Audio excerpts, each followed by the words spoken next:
Welcome to the Kaleidoscope of Possibilities, Alternative Perspectives on Mental Health. My name is Dr. Adriana Popescu. I'm a licensed clinical psychologist and leader in the field of mental health, energy psychology, addiction, trauma, and empowerment.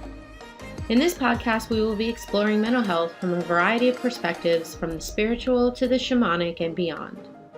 What if mental illness isn't everything we think it is? What if everything we see as a pathology is actually a possibility? What else is possible with mental health? Hi, everyone. Dr. Adriana Popescu here with you today with another episode of Kaleidoscope of Possibilities, Alternative Perspectives on Mental Health. I'm really excited to have with me as my guest today, Madhur-Nain Webster. She is a licensed and marriage and family therapist who prides herself in adapting different modalities of healing to her clients' needs. A major component of her therapeutic process involves the integration of Eastern and Western perspectives by incorporating mindfulness-based stress reduction techniques, such as meditation, with psychotherapy interventions such as eye movement desensitization and reprocessing, EMDR, internal family systems, IFS, and relational life therapy, RLT. A certified amino acid therapist, she also supports the use of natural methods for mental health. Welcome to the show. I'm so happy to have you here. Thank you. It's great to be here. Yes, yes. So I always like to start off the show with finding out more about our guests. I'd love to hear more about your background and how you came to do this work. I think your personal experience has really shaped also what you're doing with your clients. So I'd love to hear more about that. Yes. So the interesting thing is when I was in university, I actually was an international business marketing major, which is almost the opposite of psychotherapy. And I speak fluent German, I speak English, I was taking Japanese, and I was really going down that avenue.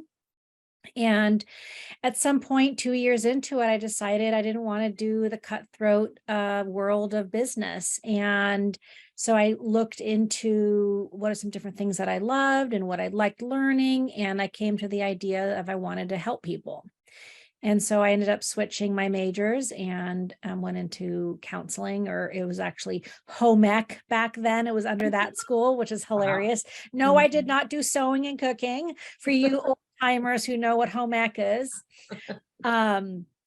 So I just been in the mental health field pretty much ever since. And I did grow up in an ashram, and I grew up with internationally known yoga teachers and meditation teachers. And so I grew up in that real kind of woo-woo world, which is, it's funny because there's like a lot of things that are very mainstream now that I've been doing since I was a little girl, or have known about since I was an infant, or, young child. And so over the years, I've just learned to start integrating the two. And it actually was my clients that asked me to integrate it, because I used to teach yoga meditation, and people would come to my yoga class, and then they would end up finding out I'm a therapist, and they'd be like, hey, I want to see you as a client. And then through therapy, they'd be like, well, can you talk more about what you were saying in class? Or so it was actually my clients who were asking me to interweave, without really asking me, but asking me to interweave the Eastern philosophies into psychotherapy and mental health. And I have found that ever since I've done that, it's just the work has been more meaningful. It's gone smoother, it goes quicker. And it also allows there to be a sense of openness and vulnerability that I find sometimes in just strict mental health techniques can be a little bit on the colder side. Yeah. Yeah. I'm curious, when you say, that you've integrated yoga and meditation into your practice, there's sort of like the pragmatics of meditation technique, and like actually sitting and doing it, or guiding someone through a meditation, of which you actually have a lot of. On your website, you actually offer a lot to folks as well. And we're going to put that in the show notes. But I'm curious how also the philosophy, having also studied Eastern philosophy, how that influences beyond just the practices themselves.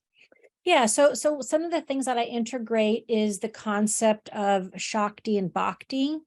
Shakti is the power and the strength, and bhakti is the sweetness and the devotion. And so sometimes I'll talk about how we really need both. It's another it's another way to look at yin and yang. It's just more of a yogic philosophy.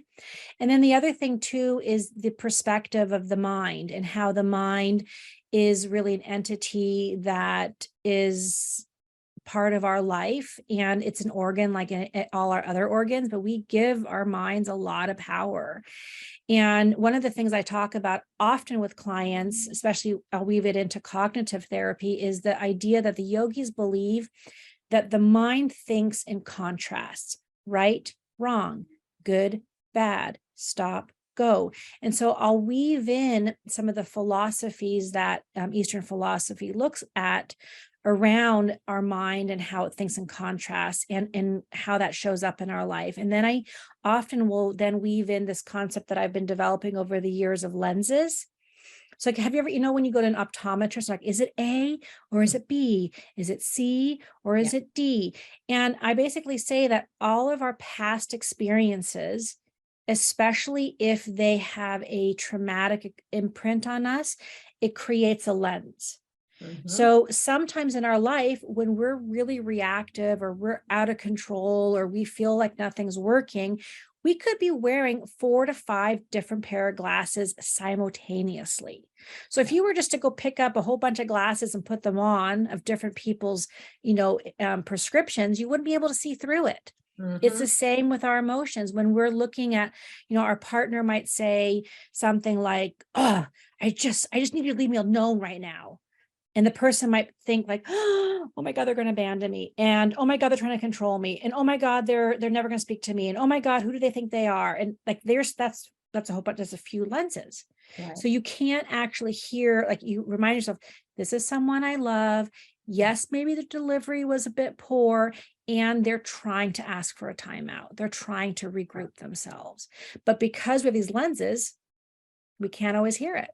Correct. Right. So you work a lot with couples. And I know that like this is challenging work. Whenever I work with couples, I can find that it's challenging sometimes, because you're dealing with 2 or more people's stuff. I mean, they're bringing in their family history, and they're bringing in their life experiences and cultural experiences. And you're right. Miscommunication seems to be kind of the #1 problem in relationships that I see. So what are some of the ways in which you work with couples?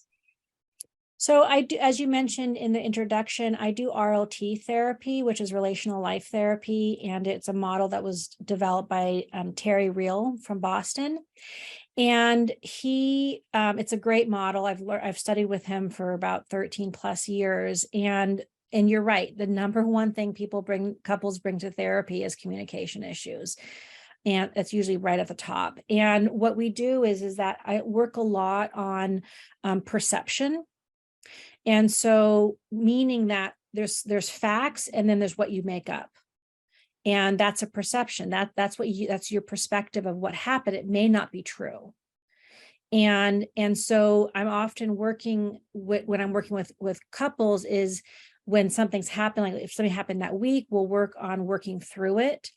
And it's about like facts, what I make up about it, what I make up. This is a big important thing. What I make up is that's what makes me feel how I feel. Yeah. And then we go into, what do I want? And there's a couple pieces I tell people all the time. One thing, one focus. Because you get couples and they're like, well, you're late and you don't care that you're late, and you never take out the trash, and you never help with the kids. And it's like, I'll say to the client, okay, wait, what's the one objective? What's the one thing you want me to help him change or her change? Well, but they do this, this, and this, and this. I go, okay, but you can't change it all. I need one thing first. And so it is that piece of really helping people slow down, chunk it down, make it simple. And then you go through the communication wheel, which was originally created by Pia Melody. And then Terry Real has used it quite a bit, and he's added his piece to it. And then I use it with my clients as well. And for people who don't know what that is, can you explain that a little bit? Yeah. So the communication wheel is that piece of when you are going to, like, when you both are cooled off, you're back in a relational space, you're heart-centered, which means that you're feeling grounded, you're feeling less triggered, you're feeling softer. Then you say to your partner, say, hey, is this a good time to check in with you on something? And then you respect, they may say no. And if they say yes, you say thank you. If they say no, you say thank you. When are you available to talk? Yeah. And so when they're available to talk, you can say, this morning when you sat down at breakfast and you were reading news on your phone and you didn't look at me. These are facts. Mm-hmm. What I made up in my mind is that you don't care about me and that you care more about the news than me, which leaves me feeling sad, abandoned. What I would really like is at breakfast, if we could have a period of time that we wouldn't be on our phones and we could have conversation. Right. Yeah. And that's what people are wanting to communicate. But what ends up coming out of their mouth is like all their unresolved trauma, all these distorted lenses they're seeing through. And it's this big emotionally charged situation. And I know in my work with couples, like it's so important to stress out to them, to stress to them the importance of the timeout. Mm-hmm. Or like, for each partner to have the ability to like walk away from the conflict in the moment to cool off and then to come back in this calmer space. Yeah. So it's almost like each partner seems to require on the front end some calming strategies, some ways to calm their nervous system, ways to get out of that fight, flight, freeze response that, might be activated for them. And so when that shows up for you with your clients, what do you usually advise them to do as far as like that emotional self-regulation? Yeah. So that's a really good point, because just taking the time out only is not enough if you're leaving and literally ruminating about it the whole time. Right. You're going to come back just as heated, if not worse. Mm-hmm. So taking a time out and doing this, I tell people, you got to do your own work. It's so important because it's in your best interest of your relationship. Mm-hmm. And so what that looks like is that, you go run your hands under cold water, you wash your face, with warm water and cold water, warm water. You go for a walk. Here's a funny one. You actually drink a big glass of water and then go urinate, because it flushes your kidneys and gets your glands moving. Mm-hmm. And it's, you do that, you can do meditation, you can go for a run, you can go do some yoga, you can do sun salutations. Is so easy. You literally go on the internet, you put in sun salutation, you print out their little diagram, and you just have it on hand, and you do 3 of them. Mm-hmm.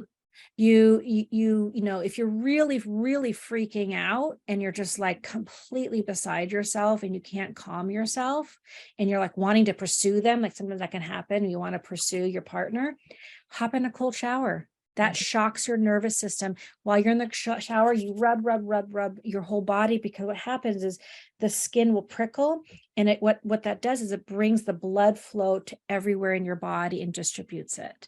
Yeah. And it's a way to get grounded. Yeah. Well, we know in that fight, flight, freeze response that something like 70% of the blood flow is going out of your prefrontal cortex, which is your logical thinking mind, and it is going, to your extremities to do the fight or the flight. Right. Right. So yeah, having techniques, I teach that to my clients as well. Having these nervous system calming techniques is so critical, because you're not going to be able to be rational and calm if you're triggered and in that state, right?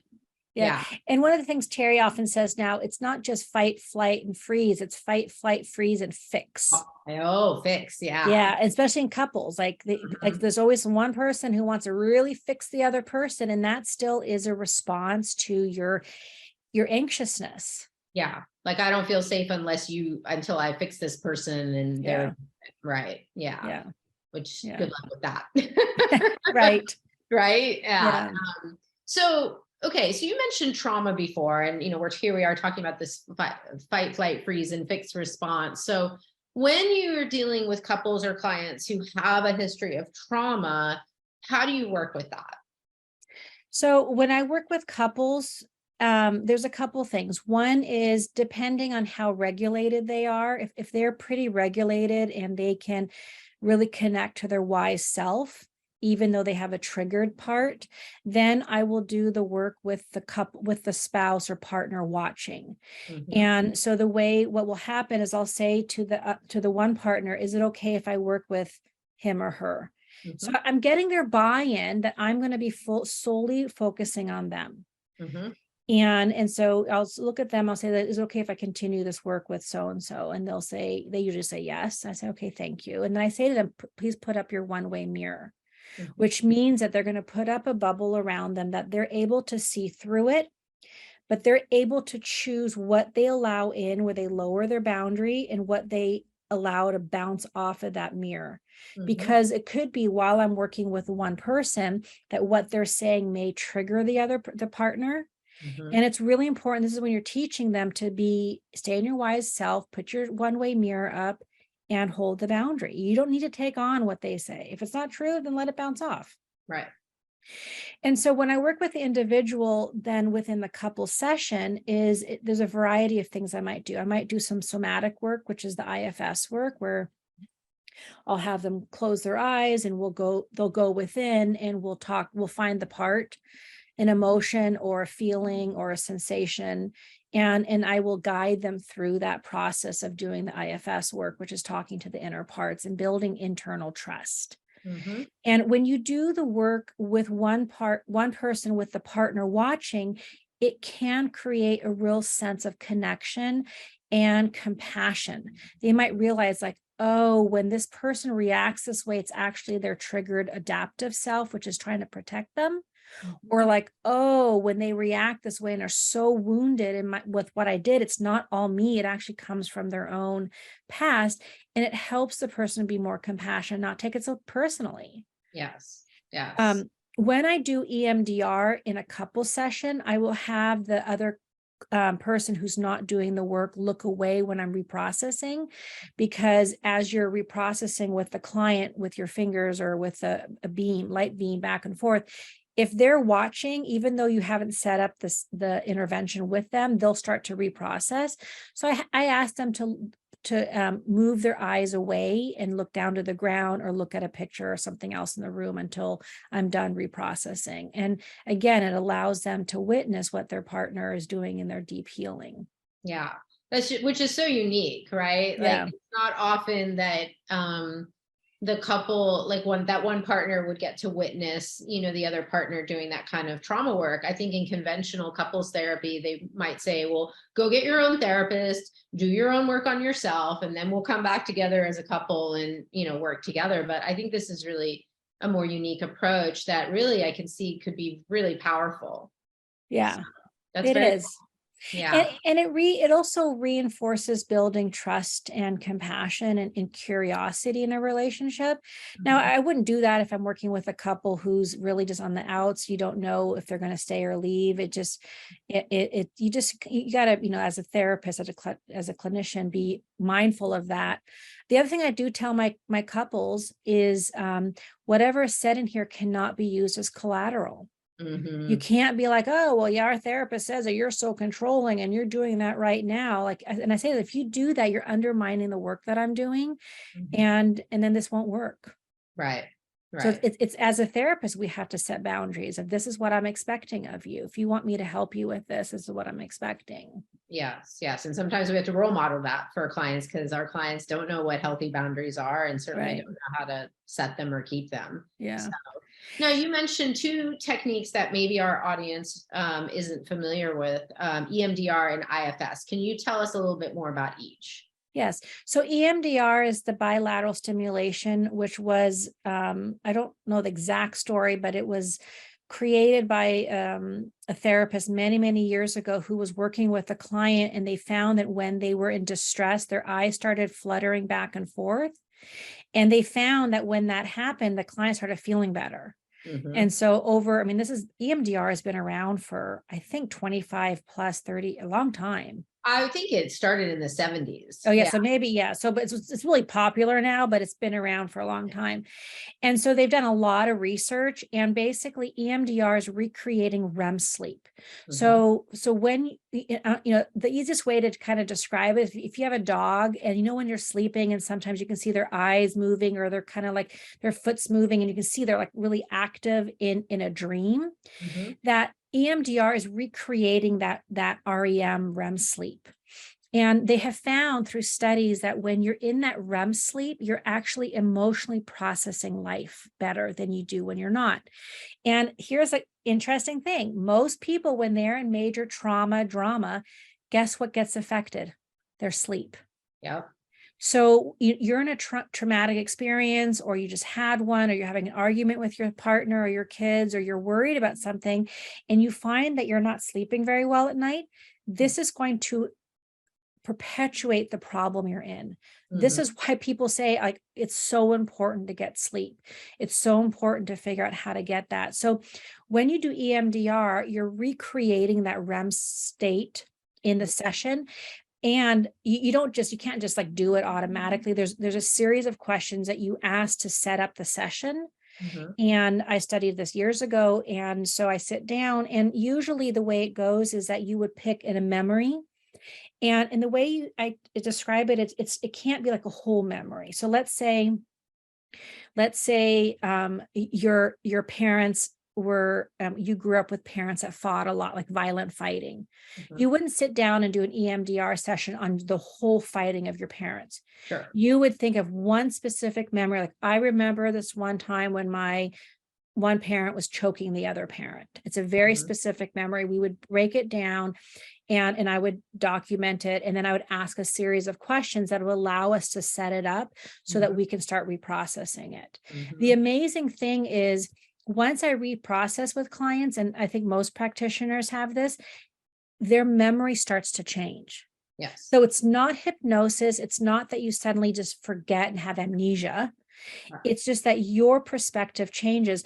Gabor Maté talks about this great concept, which I believe, which is, it's not what happens to you, it's how you make sense of it. Yes. And so that's basically, when it comes to EMDR, is we're changing how you've made sense of the trauma. Yeah. And you're doing that by desensitizing the hooks Yeah.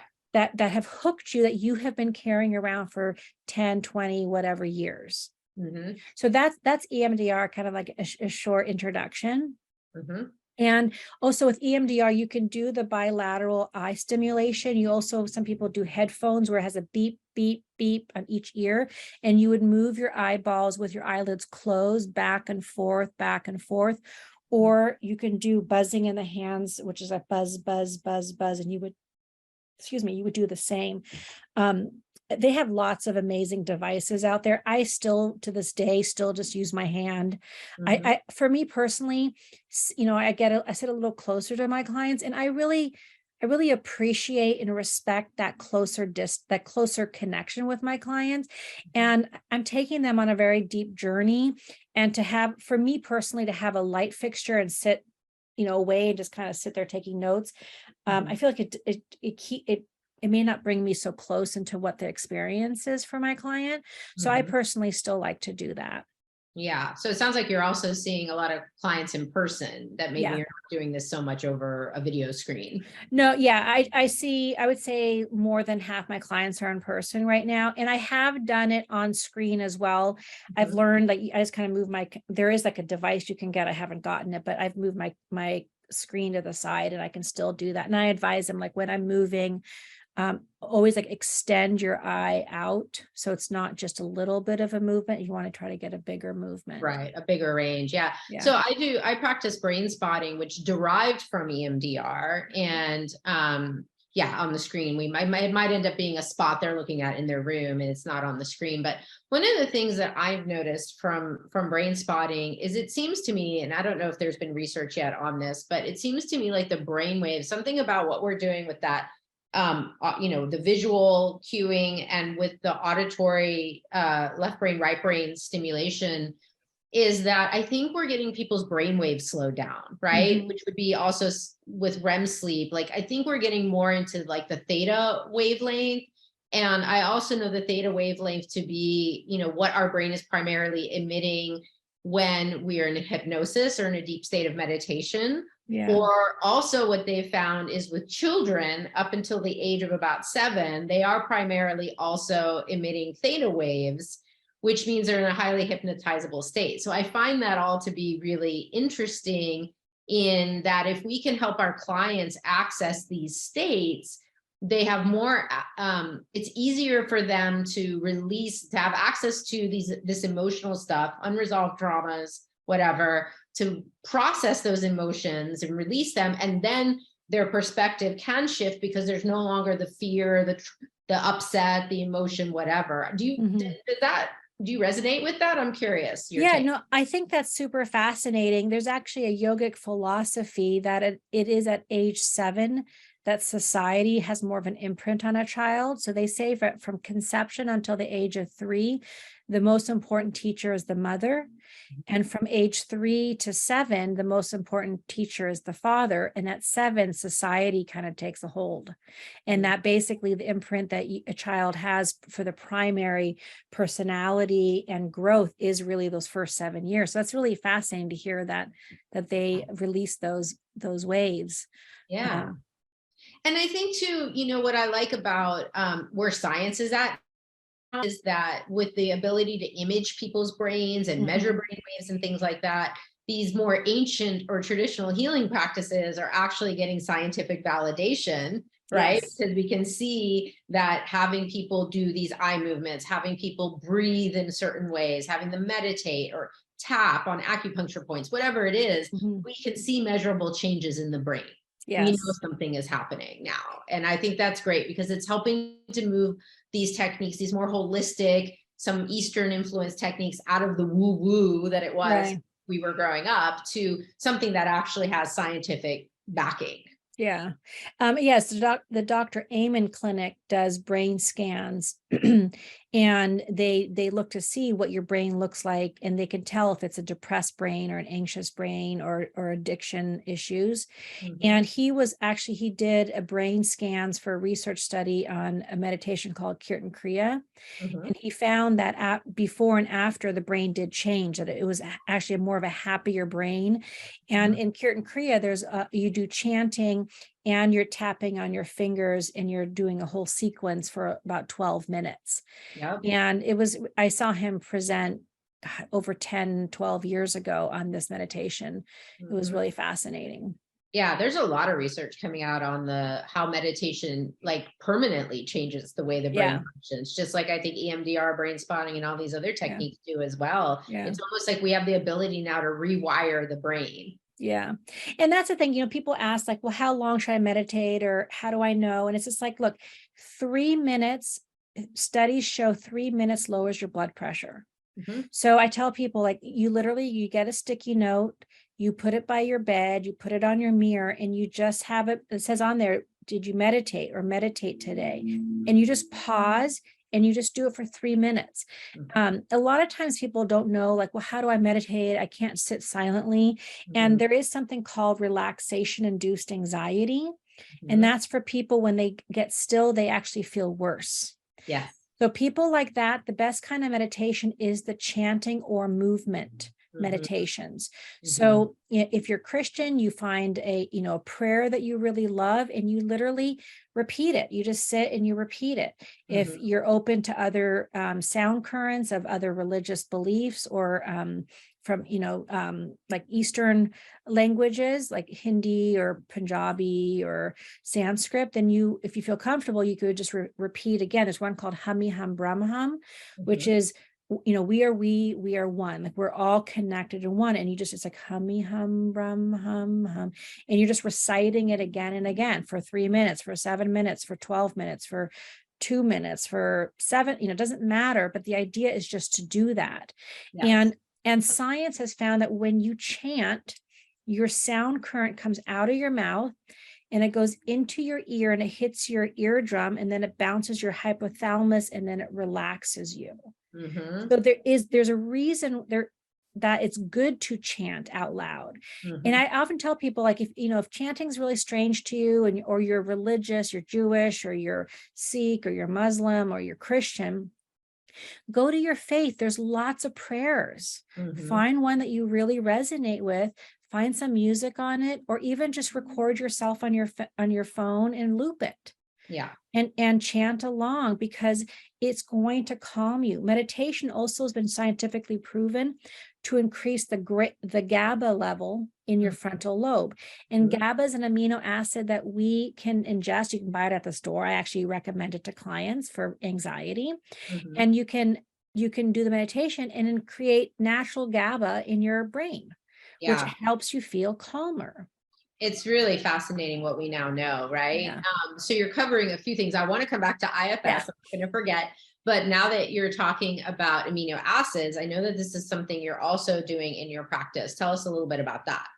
Yes. I love the idea of amino acids. So a little bit of background. So I first got an interest in amino acids. Let's see, my son's 20 when he was 9. So 11 years ago, I started looking into amino acids because he was having some issues and I was refusing to put him on medication. I'm like, he's 9 years old. I have lots of reasons why I was not going to do that. So that was my perspective. If you're on medications, no judgment at all. Everyone's different. And that's what I chose for my kid. Mhm. And I learned about amino acids from a book called The Mood Cure by Julia Ross. It's online. She's actually hopefully in the process of rewriting it. It's a bit outdated, but it's a very good resource. And I started reading it, and I did the aminos with my son, and it helped. It helped a lot. And I've then, since years later, have gone back to study in a program, and I'm certified in level 1. I'm doing the level 2 now, and I do consultations a lot.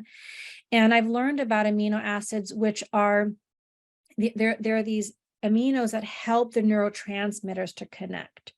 Mhm. So, like, for an example, 5-HTP is an amino acid that helps for serotonin. Mhm. SSRIs help with serotonin. 5-HTP can convert into tryptophan, but Mhm. sometimes it doesn't. And L-tryptophan is what's in turkey. So people get sleepy not because they ate so much. Maybe it's a little bit of that, but they get sleepy because L-tryptophan makes you sleepy. Yeah. So it's the serotonin, it's the catecholamine, it's the GABA, it's the endorphins, and each of these different supplements help you to connect those neurotransmitters to help your brain function more optimally. Yeah.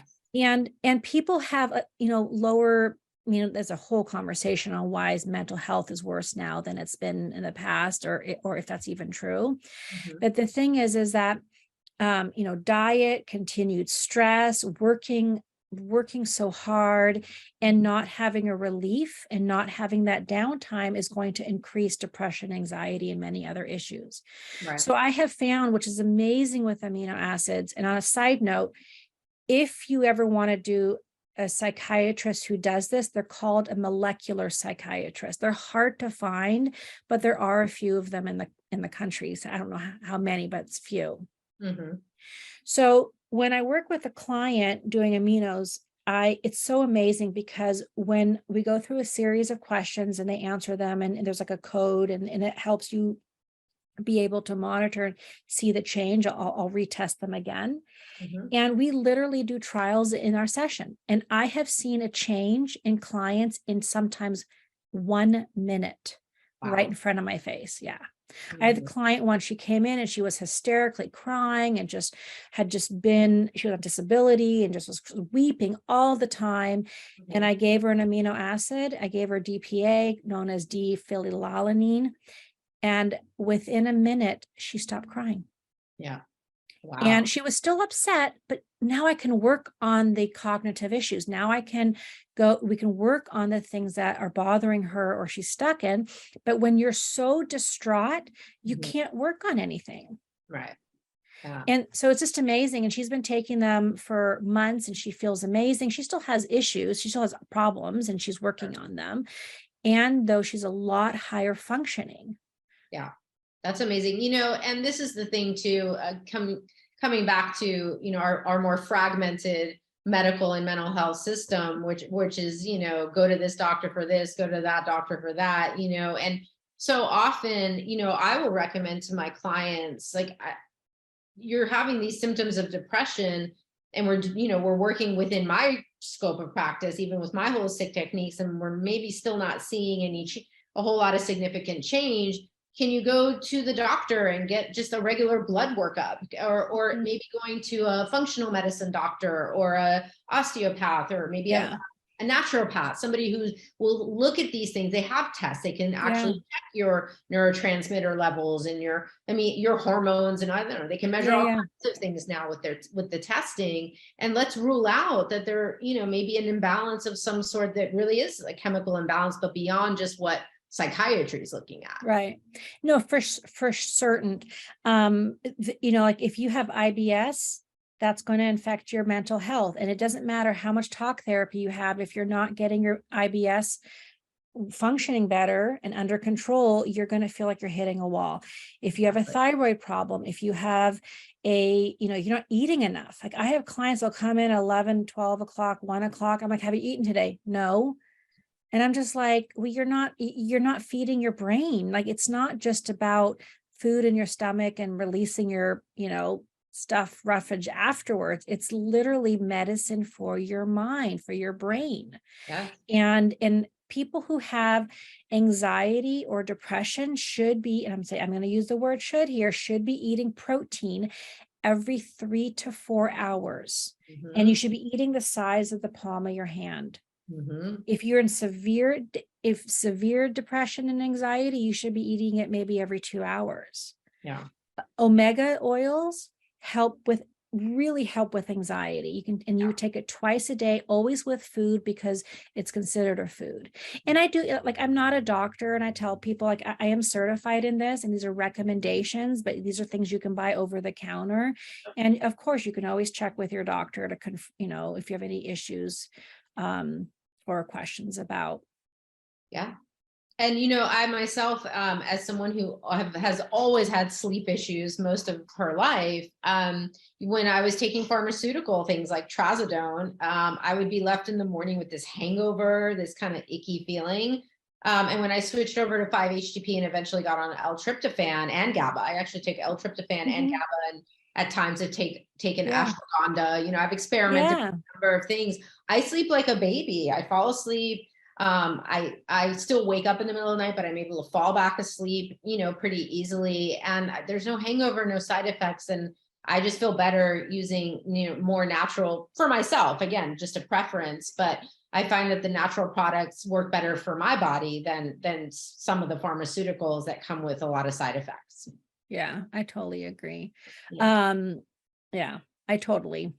I mean, and then the other thing too is that people, I think, misunderstand melatonin. And I tell people, melatonin, you actually only need a very small amount. Sometimes the smaller dose works better than a bigger dose. It's not like bigger doses make you more tired. No. And you really need 1 to 3 milligrams, and that's it.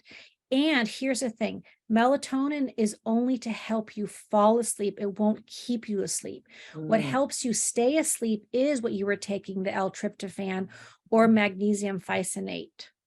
Help, because it's a muscle, it relaxes the muscle. So if you have a lot of anxiety during the day, what can happen is the anxiety gets stored in your body. And then you lay down to sleep and you're asleep, but your body's still buzzing.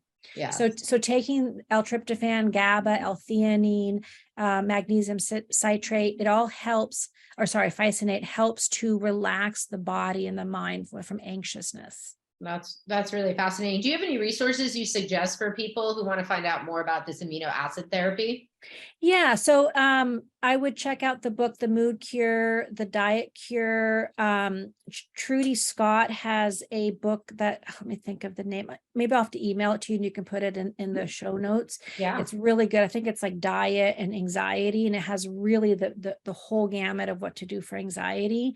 And then it's looking for molecular psychiatrists, and also a lot of functioning medicine doctors will do aminos, and some nutritionists, like nutritionists that have more of a holistic approach can do that as well. So I wish it, I mean, I really think every doctor, psychiatrist, and therapist should be trained in aminos because it's such a simple, easy solution to some really big issues. Yeah. And there's what I love, they're not addictive, they're not habit forming, they don't have side effects. If you take something and it doesn't work, you just feel nothing, or the worst, you might get a little headache and then you take a vitamin C and it flushes the brain. Like it's amazing stuff. Yeah. Fascinating. All right. Well, I want to come back to IFS Yeah. and then we'll move into winding it down and Sure. all your offerings and things. But tell us about IFS for people who don't know what that is. So IFS stands for Internal Family Systems Therapy. It's a technique that was developed by Richard Schwartz and from Boston. Again, a lot of Boston therapists out there. And I studied with him directly in 1999 to 2000. And it's really grown quite a bit since then. Yes, it has. Yeah. And so IFS has to do with going and doing inner work. I do call it somatic work because you're going within yourself and you're connecting to your inner parts. And so IFS looks at, we have multiple parts. We have the wounded child, we have the managers, and we have the firefighters. So the wounded child is the inner wound, the pain. The managers is the part of us that we developed to manage ourselves so that we don't feel the pain. And then the firefighters is what we develop, that if the managers don't do a good job and we get to the wound, the firefighters will act out so that we don't get to the wound. That's usually addiction. Yeah. So firefighters would be addiction, acting out, all those kinds of things, because it takes away, like it's like screaming, like, look at me, don't look at the wound, don't look at the pain. And then we have what they call the wise self, or the capital S self, which is that higher, that like the adult you, the wise you. And so when you're doing IFS, is that you want to work with you always want to be working, is when you need it's important to have a practitioner who's well versed in this style, because if you can't be in wise self, you need someone else to guide you to talk to these parts. If not, they get hijacked, and then stuff can happen. And so what I really appreciate about IFS is that it really works on building internal trust, which helps us not be hijacked by our drama. Yes. And so then there is ways that once you learn about a part within you, and it could be like, it's like, I feel it in my forehead. And so, there's always a series of questions that you ask of how to connect with it. And depending on how the client responds lets me know, the practitioner lets me know if I move further in or if I completely back off. Because if we push through, then we're going to usually activate a firefighter, and then sometimes clients will leave and feel worse, or they'll relapse, or not that it's our fault, but it's just like, it's really about helping them be respectful and work with those parts. So I do that with a lot of my work. Sometimes with clients I'm doing EMDR, like if I find like I hit we're reprocessing and I just can't shift it. Sometimes like right in the between, I'll stop and say, close your eyes. And I go right into IFS. I don't even tell them we're doing IFS. I just do it. Yeah. And then sometimes we'll come out and then we'll continue to reprocess. Yeah. This parts work, which, and has been known as psychosynthesis, I think earlier iterations and parts work. There's a lot of variations on it, but I found it really helpful when we learned it in grad school. I really gleaned a lot of insight into my own parts from that. And you can get creative with them too. Like we were kind of integrating creative expression. So like, I remember doing a poster of my part, like a collage, and I had different images representing my parts, and get really creative with it too. It can be really powerful work. And I think especially with couples, like if you stopped a couple in the middle of an argument and you ask them, how old are you being right now? Most of them are going to say 7 years old, 12 years old. And that's almost always a part that has some unresolved trauma or something where they're stuck. Right? They're acting out from that place, the firefighter or maybe whatever it may be, if that part's angry, if that part is shut down. But like, it's really, really, I think key for couples work to be doing this more internal work to be able to, because how can you listen to what your partner's saying in that calm adult way if you've got an inner child that's screaming. Yeah. And that's a piece where you learn to be able to say, oh, just a second. And you go within your life and you say to that inner part of you, I'm with my partner. I'm the wise adult. I see you. I will talk to you after this conversation. And I need you not to hijack this situation.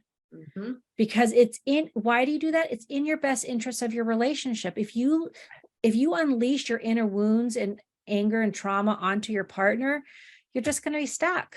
Right. And probably rewounded, because they're not going to respond in the way that you would want because you're acting out.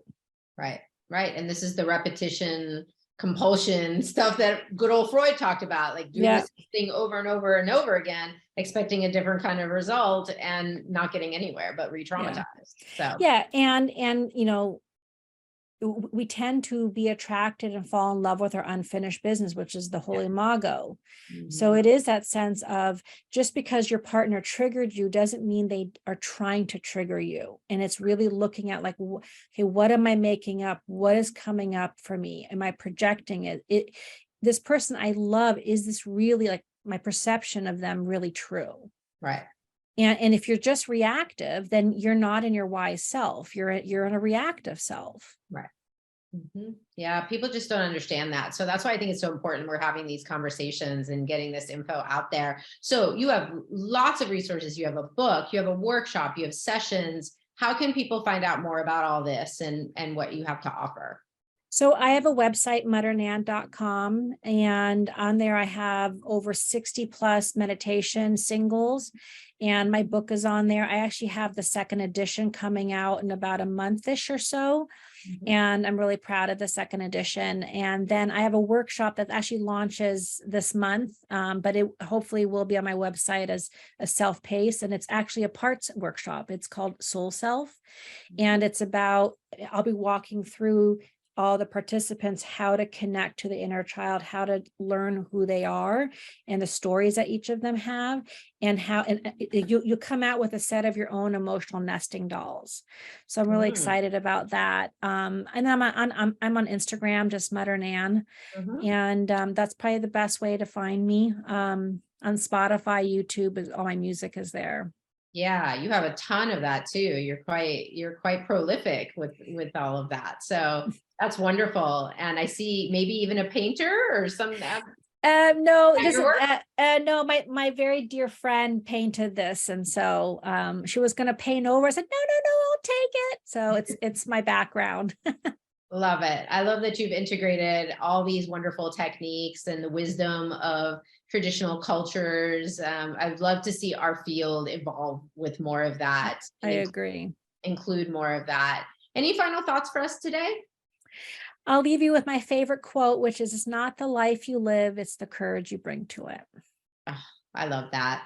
Thank you so much. Thank you. For being my guest today. Thank you, audience, for tuning in.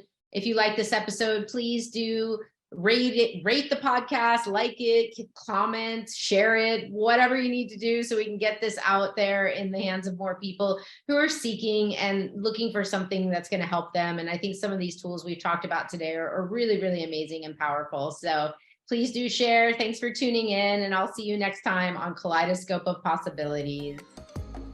Thank you for joining me for this episode of Kaleidoscope of Possibilities, Alternative Perspectives on Mental Health. This has been Dr. Adriana Popescu. If you enjoyed this episode, please like and subscribe and share with others. To find out more about me, my guests, and more, please visit my website at adrianapopescu.org. See you next time.